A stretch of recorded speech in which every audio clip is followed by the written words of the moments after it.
السلام علیکم ناظرین، ڈرامہ سیریل ماں نہیں ساس ہوں میں کی نیکسٹ ایپیسوڈ میں دکھایا جائے گا کہ عروج سلمان کے منع کرنے کے باوجود زبردستی اریج کو لے کر وہاں سے چلی جائے گی۔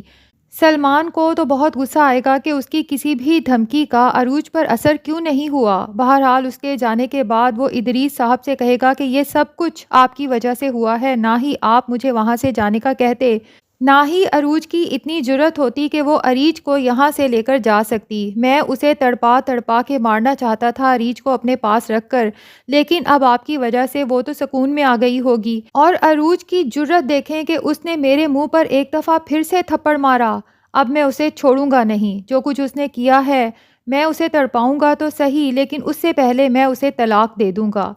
ادریس صاحب کو تو سلمان کی بات سن کر ایک دم سے گھبراہٹ ہو جائے گی کہ یہ جذبات میں آ کر کہیں کوئی غلط فیصلہ کر ہی نہ لے اور عروج کو طلاق ہی نہ دے دے،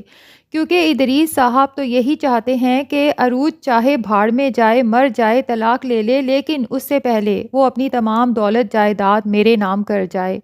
تو وہ سلمان کو کول ڈاؤن کرنے کی کوشش کریں گے اور کہیں گے کہ اتنے جذباتی مت ہو اور اتنی جلدی میں یہ فیصلہ مت کرو، اور اسے بتائیں گے کہ اگر وہ ہماری زندگی سے چلی گئی تو یہ سب کچھ بھی ہماری زندگی سے آٹومیٹکلی چلا جائے گا۔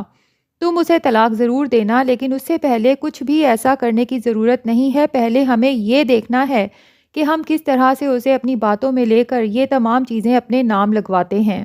سلمان کو تو یہ پسند ہی نہیں کہ کوئی اسے ڈکٹیٹ کرے، اس لیے اب وہ ادریس صاحب اور شائستہ بیگم سے بھی چڑھنے لگے گا کہ یہ چھوٹے بچوں کی طرح مجھے ہر بات پر ڈکٹیٹ کیوں کرتے ہیں۔ اس لیے وہ چڑھ کر کہہ ہی دے گا کہ آپ ایسا کیوں نہیں کرتے کہ ایک چپ لے کر میرے اوپر لگوا دیں اور اس کا ریموٹ کنٹرول اپنے ہاتھ میں رکھ لیں، پھر جیسے چاہے مجھے کنٹرول کریں، کیونکہ میرے پاس اپنی عقل تو ہے ہی نہیں۔ شاید آپ کو یہی لگتا ہے۔ ادریس صاحب تو پریشان ہو جائیں گے کہ سلمان کو کس طرح سے کول ڈاؤن کیا جائے، کہیں جذبات میں آ کر یہ کوئی غلط فیصلہ ہی نہ کر لے۔ اس لیے وہ کہیں گے کہ دیکھو ہم تمہارے ساتھ ہیں، ہم صرف یہ چاہتے ہیں کہ عروج سے ایک دفعہ ہم یہ دولت، کاروبار، یہ سب کچھ لے لیں، اس کے بعد تم اسے طلاق دو، تم اسے گولی مارو، ہمیں کوئی پرواہ نہیں ہے۔ اب عروج جب گھر سے جائے گی تو پیچھے شائستہ، ماسٹر صاحب اور نسیمہ تینوں ہی بہت زیادہ پریشان ہوں گے کہ پتہ نہیں یہ لڑکی کہاں گئی ہے اور کیا کرنے گئی ہے، اور اتنی دیر ہو گئی ہے ابھی تک واپس کیوں نہیں آئی۔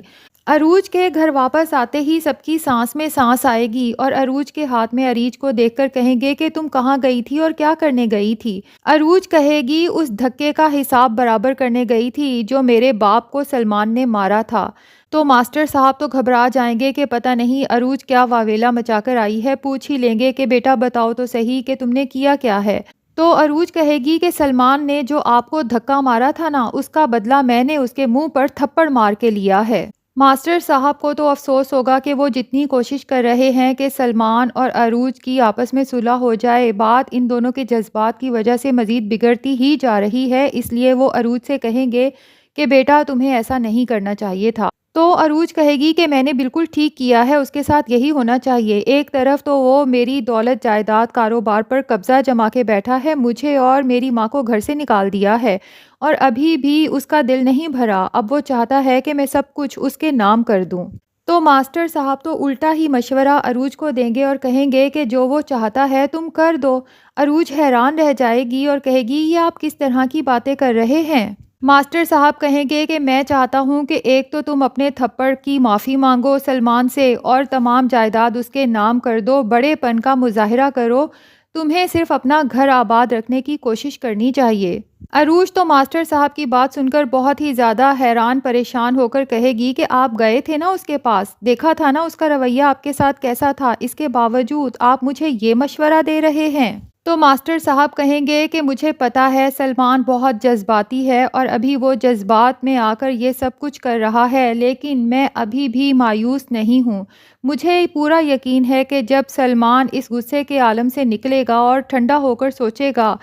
تو اس کو اپنے تمام کیے پر بہت زیادہ پشیمانی ہوگی۔ حالانکہ دوسری طرف سلمان بیٹھا یہی سوچ رہا ہے کہ عروج تمہیں کیا لگتا ہے کہ تم جیت گئی اور میں ہار گیا؟ یہ تمہاری بھول ہے، اس تھپڑ کا حساب میں پروفٹ کے ساتھ لوں گا اور ایسا بدلہ لوں گا تم سے کہ تمہیں کہیں بھی پناہ نہیں ملے گی۔ اور ابھی بھی سلمان صرف ادریس صاحب کے کہنے میں آ کر چپ ہو گیا ہے، ورنہ شاید وہ ابھی ہی عروج کو گولی سے اڑا دیتا، جتنا اس کے اندر غصہ تھا۔ لیکن سلمان کے اس قدر غصہ آنے کی وجہ سمجھ نہیں آ رہی، کیونکہ عروج کے ساتھ تو اس نے محبت کی شادی کی تھی، اور جب سلمان نے عروج کے ساتھ شادی کی تھی وہ ایک کائنڈ ہارٹڈ انسان ہوتا تھا، اور ماسٹر صاحب کو وہ تمام باتیں یاد آتی ہیں جب سلمان پہلی دفعہ رشتہ لینے آیا تھا عروج کے لیے، تو وہ کس طرح سے ماسٹر صاحب کی اتنی عزت کر رہا تھا۔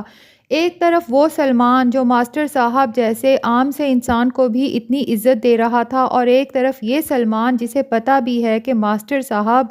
عروج کے فادر ہیں، بے شک انہوں نے اسے پیدا نہیں کیا لیکن اپنی بیٹی بنا کر پالا ہے، اور وہ ان کو دھکا دے رہا ہے۔ تو اگر وہ ادریس اور شائستہ کی باتوں میں آ کر بھی یہ سب کر رہا ہے، تب بھی یہ سب ناقابل برداشت ہے۔ اب اس وقت دیکھا جائے، سلمان، ادریس اور شائستہ رہ تو عروج کے ہی گھر میں رہے ہیں اور اسی کے کاروبار کو چلا رہے ہیں، اور عروج اور مہرین جو اس تمام چیزوں کے اصل والی وارث ہیں وہ در بدر پھر رہے ہیں۔ تو کیا سلمان کو احساس نہیں ہوگا کہ ہم عروج کے ساتھ برا کر رہے ہیں، بجائے اس کے کہ وہ عروج کا ساتھ دے کیونکہ وہ اس سے محبت کرتا تھا؟ وہ ادریس اور شائستہ کا ساتھ دے رہا ہے، اس عورت کا جس نے اسے بھی چھوٹے ہوتے لاوارثوں کی طرح کسی اور کی گود میں ڈال دیا تھا، اور جب وہ اپنی بیٹی کو اس گھر میں لایا تو اسے بھی سنبھالنے سے صاف انکار کر دیا تھا۔ سلمان کے سامنے ہے ساری حقیقت، کس طرح سے اریج سارا دن روتی رہتی تھی اور شائستہ کانوں میں ہینڈ فری لگا کر بیٹھی رہتی تھی تاکہ اریج کی آواز شائستہ کے کانوں تک نہ پہنچے۔ اور دوسری طرف عروج اور مہرین ہیں جو سلمان سے بے لوث محبت کرتے ہیں، جن کو سلمان سے کوئی لالچ نہیں ہے، صرف محبت ہے کہ جس کی وجہ سے وہ سلمان کو اپنی زندگی میں رکھنا چاہتے ہیں۔ تو اب دیکھنا یہ ہے کہ کیا ماسٹر شعیب ایک دفعہ پھر جائیں گے سلمان کے پاس اور ایک دفعہ پھر کوشش کریں گے، کیونکہ ان کا تو یہی خیال ہے کہ سلمان صرف جذباتی ہے،